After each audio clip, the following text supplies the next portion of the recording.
At City College of San Francisco, my favorite demo for simple electric circuits makes use of a common and familiar automobile battery placed on my lecture table. Chemical reactions inside the battery produce a 12-volt potential difference across its terminals, which will produce electric current to a circuit connected to them. I can nicely show the effects of voltage by extending the terminals with a pair of brass rods, one fastened to each terminal. At the top of the rods, I place a couple of wooden balls, just to keep from poking my eyes out. I've connected small light bulbs to some short wires with alligator clips at their ends to allow easy clipping to the rods. When I clip both ends of a wire to the same rod, the bulb doesn't light up. HC. How come? That's because there's no difference in voltage across the ends of the wire. No voltage difference, no current, no lighting of the bulb. When I clip the wire across the two rods, there is a potential difference between the ends of the wire. So charge flows through the wire and through the bulb filament, which lights up. What we have is a complete circuit. We can represent the circuit with a schematic diagram. Here's the symbol for the bulb's resistance and the symbol for the battery. Our bulb resistance is, say, 6 ohms, and our battery, 12 volts. How much current is in the circuit? From Ohm's law, I is V over R, 12 volts divided by 6 ohms. That's 2 amps. So 2 amps flows through the light bulb. The charge making up that 2 amps flows through the circuit, looping around and around, being energized each time it passes through the battery.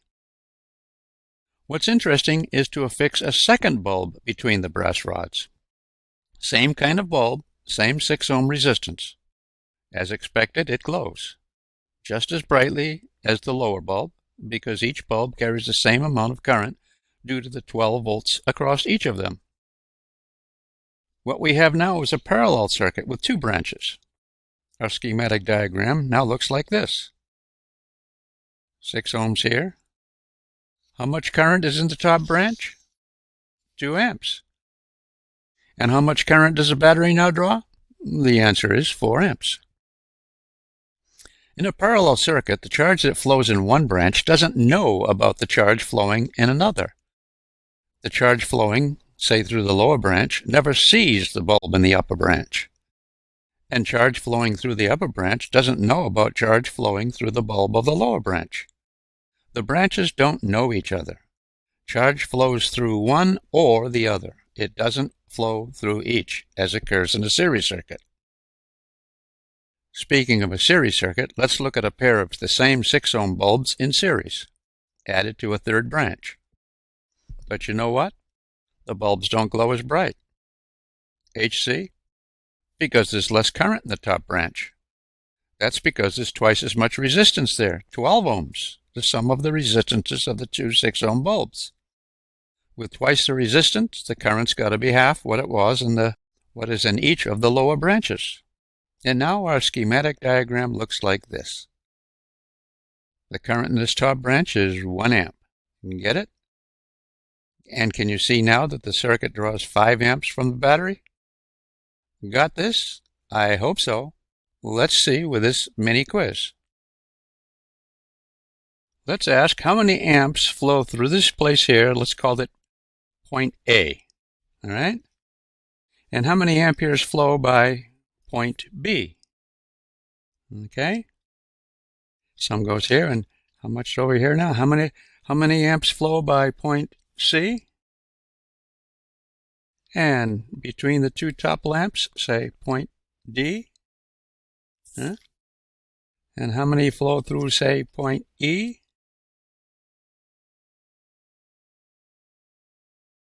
And how many amps flow by point F? And finally down through the battery, say at G, through here. Do you have those values? I hope so.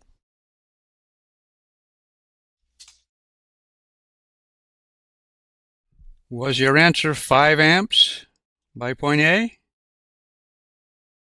And was your answer 3 amps by point B? And 1 amp by point C, and between the bulbs also 1 amp. Is that right? And at E, at E, hey, wait a minute, 0 amps at E. E is not a part of the circuit. There's no charge going from one terminal to the other that has a path that includes E. E is extraneous to the circuit, so no current will be at that point. And down here at F, did you say 3 amps? I hope so. And through the battery, 5 amps?